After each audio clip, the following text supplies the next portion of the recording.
I heard this lecture about a hadith that I've heard time and time again. But at the end of the lecture, she said, the teacher, the sheikh, he asked a question of the audience that she said, Wallahi, it shook me to my core. The hadith that she was referencing is a hadith that's very famous in our tradition, where the Prophet Muhammad sallallahu alaihi wasallam, in his effort to educate his companions and to educate us, he taught us about an event that happened before us. He said that there was a time where there were three people who were on a journey. And due to the weather, the rain, they had to take shelter, and so they went into a cave. They went and they found this cave in the mountains when they were walking on their journey, and the weather was so bad, the rain was so bad, that they ran into the cave. But because of the weather, and because of the shape of the cave and the entrance, the weather and the wind and the rain had caused a giant rock to fall and to exactly fall on the mouth of the cave, meaning that now that they were in this cave and the boulder was there, they had no exit. There was no way to get out. And so the first thing they did was they told each other, the hadith says, قَالَ بَعْضُهُمْ لِبَعْضٍ ادعوا الله بأفضل عملتهما, that call upon Allah subhanahu wa ta'ala on or through using a deed that you did, something that you did that you only did for Allah subhanahu wa ta'ala's sake. And this is a very interesting response to trial and difficulty. You know, you're stuck in a cave, you have no idea how you're going to get out. You tried to push the boulder, all three of you tried, but your muscle couldn't help.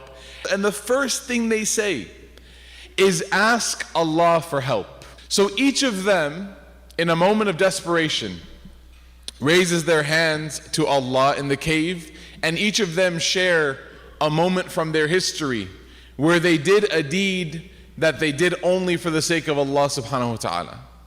The first one, he says, Ya Allah, you know that I am a shepherd. You know that I have a flock, and you know that as part of my responsibilities or as part of my benefit from this job, I take milk from these animals. And Ya Allah, you know that every time I take milk, Ya Allah, I go back, and even though I have my own family and my own children, I first go to the home of my parents and I make sure that they drink before I even give my family the milk to drink. He said, Ya Allah, you remember that one time where I went back to my parents' home and it was late and I found them sleeping, Ya Allah? And I sat there all night with the milk in my hands waiting, because perhaps maybe they might wake up in the middle of the night hungry, asking where was the milk today. And I sat there to the point where my own children began to say, Dad, Baba, Dad, Abu, can we have some milk now? We've been waiting for so long.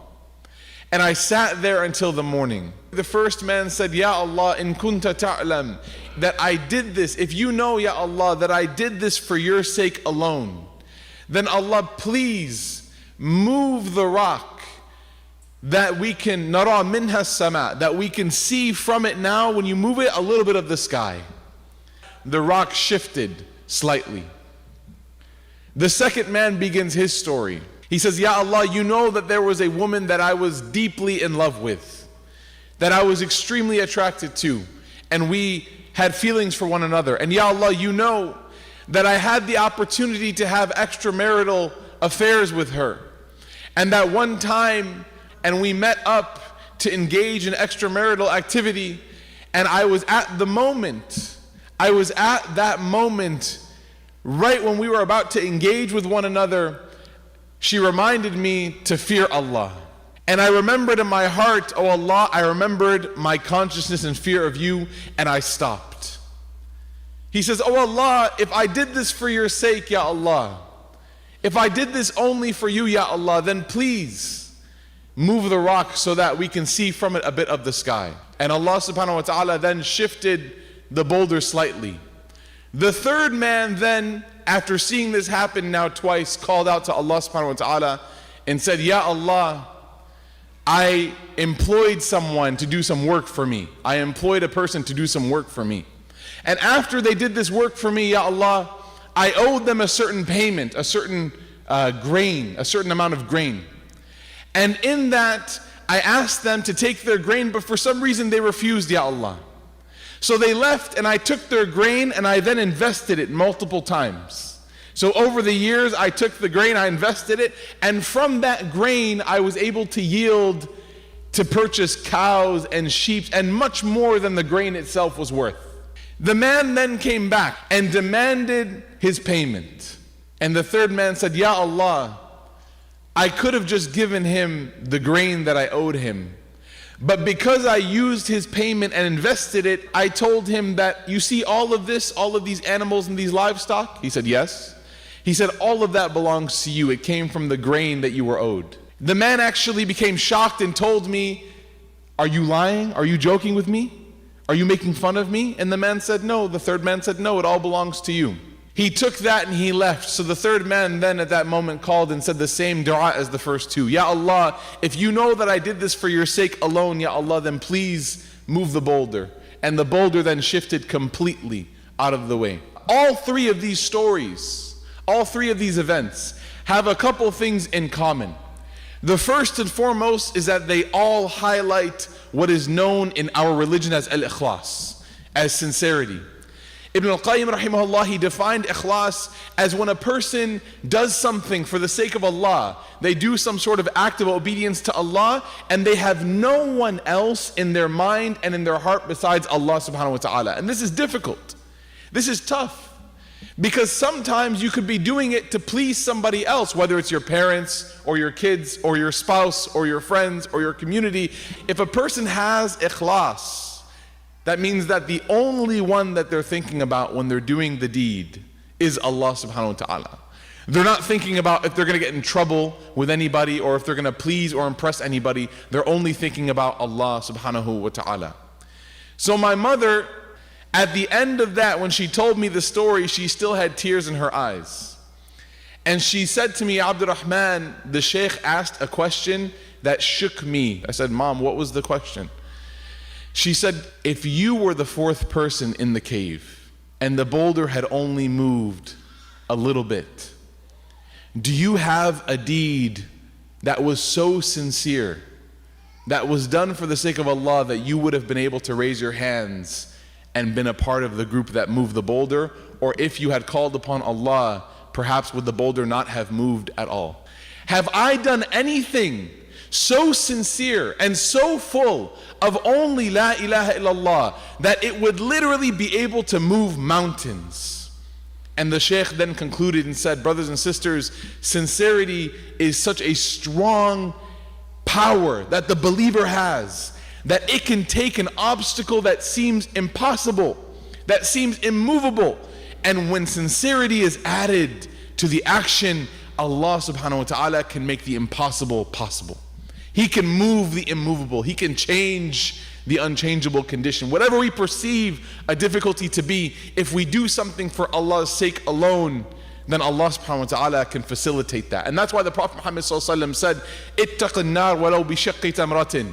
He said, protect yourself from the fire, even if it's only with half a date. What is half a date worth? SubhanAllah, the hadith here, the Prophet ﷺ says, never underestimate any deed if it's done for the sake of Allah subhanahu wa ta'ala. And this goes for you and for us. Meaning we should never underestimate our deeds. We should never say, oh, I'm only a simple Muslim, I only pray and I only... No! You pray, subhanAllah. You worship Allah. And we should also never underestimate the deeds of other people. And this is a disease that flows through the community, is that we see someone and we say, oh, yeah, they might do this little thing, but they have all these other deficiencies that they have. Oh, they might do this on the weekend. They might come to Jum'ah once a week, but they're not really a good Muslim. Don't ever underestimate anyone's deeds, whether it's your own or someone else's, because subhanAllah, the power of sincerity in that deed may as well change their entire course of life. Imam Ghazali, he narrates a hadith in one of his writings where he says that there was a man, he had done no good in his life ever. The hadith says that he was very deficient in his relationship with Allah, but he used to give loans to people all the time. Free loans, no interest, free loans. One day he told his debt collector to go and tell everybody that your loans have been forgiven. I have forgiven all of your loans. No one is going to pay me back. All of your loans have been forgiven. The man then dies, and we learn from the hadith that he will be resurrected on the day of judgment like all of us, and Allah subhanahu wa ta'ala will have a conversation with him and will say, what is it that you did in your life? And the man will say, I didn't do much, Ya Allah. I didn't do much. But one thing that I did, Ya Allah, is that I had a lot of people who owed me money. And one day I woke up with this sincere feeling in my heart that I wanted to forgive all of them their debt, because the Prophet ﷺ said that forgiving debt is one of the most beautiful and illuminating deeds that a person can do, is forgiving someone's debt. Even though he said that the person does not have to do that. They don't have to forgive it, but it's good. So he said, Ya Allah, I woke up one day and I wanted to forgive everyone their debt, and I did so. Allah subhanahu wa ta'ala turned to the angels Azza wa Jal, and he says to the angels, this man forgave those people who owed him, who transgressed him, who owed him money. Then Allah says, but no one is better at forgiving someone who transgresses than me. And so let it be known that although this man did no other good in his life, I'm talking about no prayer, no fasting, nothing else, possibly no sadaqah, he said, let it be known that I have forgiven this man all of his sins. Because of that one deed of sincerity, Allah subhanahu wa ta'ala allowed that man entrance into paradise. So brothers and sisters, how many of us take time each day just between us and Allah, not even in front of our spouses or kids or families, where we raise our hands to Allah and we have a conversation with Him alone? How many of us make sure that we take time to do some worship in the privacy of a room where no one can see us, so that we can have that relationship with Allah that is special? How many of us have these experiences with Allah, that we're just alone and we know, Ya Allah, you remember that one time when I got up in the middle of the night and I prayed to you, Ya Allah? Ya Allah, you remember that one time when I got my paycheck and I really wanted to buy this thing, but Ya Allah, I donated a big portion of it for your cause, Ya Allah. Ya Allah, you remember that one time that there was that person in need and I woke up early on the weekend and went and I gave them food, Ya Allah? All these secret deeds, how many of us have these deeds? May Allah subhanahu wa ta'ala increase us in our deeds of sincerity to Him.